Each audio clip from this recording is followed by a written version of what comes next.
Despite being the dominant video streaming platform on the entire internet, YouTube is taking on TikTok directly with its own Shorts videos, and we're going to do a deeper dive to understand what this new video option is all about.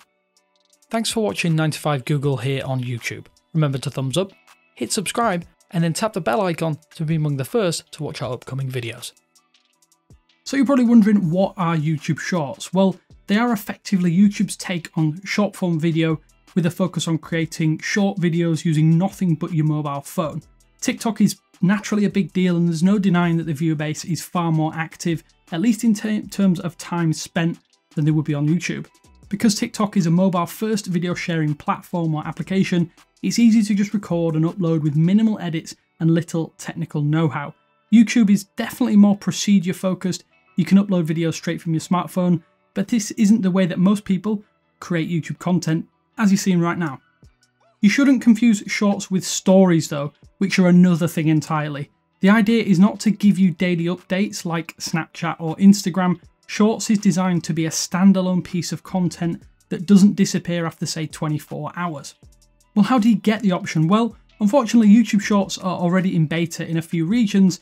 After initially launching in India, the new video mode has apparently exploded in popularity. It wasn't though until this month, March 2021, that selected accounts in the US have been granted the ability to upload Shorts directly from within the YouTube app itself, no extra standalone applications. However, we would imagine though that the option will start to become more widely available over the next few months once this beta period has ended.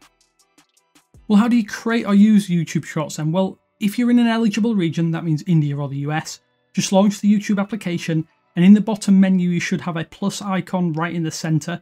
When the menu expands, you should have the option to upload a video, go live, add to your story, create a post, or create a short.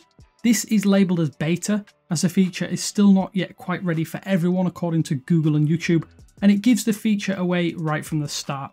Just tap this menu option and accept any permissions to access your camera and microphone. From here, it's a fairly familiar UI to anyone that's ever used Snapchat or just about any photo or video focused messaging app out there. You can do things like set a timer for 3, 10 or 20 second increments, but it's worth noting that all YouTube Shorts are capped at 15 seconds. When recording, you can see just how much of that 15-second limit you've eaten into with a progress bar at the top of the screen that colours in red. It's all fairly similar to the likes of Vine and other dedicated video apps that have existed before, and it just makes it easy to jump in and start creating. Obviously, with any video app, you might want to edit, and there's a backspace option or icon that lets you delete any clips you've recorded, but this only appears once you've actually captured something. You'll see a white little line to denote when a clip starts and ends, which does help ensure you don't delete the wrong clip itself. Once you're ready to go, you can click the next screen and start adding text and annotations in a number of styles and colours. Provided you've recorded up to the 15-second limit though, and you'll be able to adjust the timeline itself and tweak when text appears and disappears.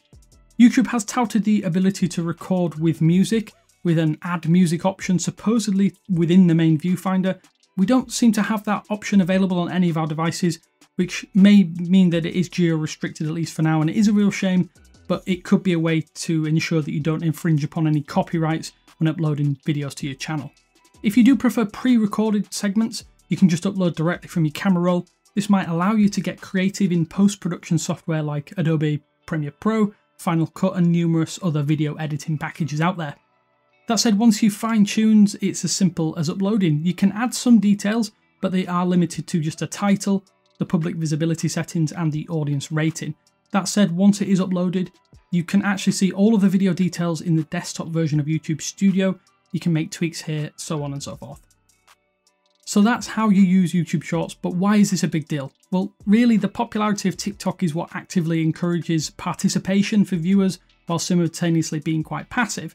The main feed just allows you to scroll, and videos are actively force-fed to you with specific hashtags, allowing for discovery of extra content. YouTube is a little bit more deliberate, as you might have already realised. Finding videos is pretty easy, but you need to search or browse to find things to watch unless it's recommended to you. Recent updates to YouTube do more closely resemble TikTok rather than TikTok updating to add more YouTube features. We're specifically talking about things like autoplay, watermarks on embedded videos on more websites, and changes made to keep you returning to the platform. With that in mind, shorts just appear in your home feed on mobile after scrolling down a little bit, and then there's an extra scrolling element once videos start playing to help emphasize that this is indeed a mobile first product for the platform, something that is sorely missing from YouTube wholesale and one that stories simply can't resolve on their own. You may remember that when Vine shut down, the biggest stars of the short looping video platform quickly moved to YouTube as there was no viable alternative. That's not the case now though, and YouTube really does need to appeal to TikTok viewers and even creators to show that the platform is still the undoubted home of online video content. Naturally, Shorts is a fairly big step in that direction. Just whether or not Google and YouTube can convince people to switch or use Shorts alone is not quite concrete. But with that said, what are you thinking? Have you tried Shorts yet? Or are you itching to try them on your mobile? Let us know down in the comment section below, but until next time, this is Damien with 9to5Google saying thanks for watching this super quick hands-on, and I will speak to you later.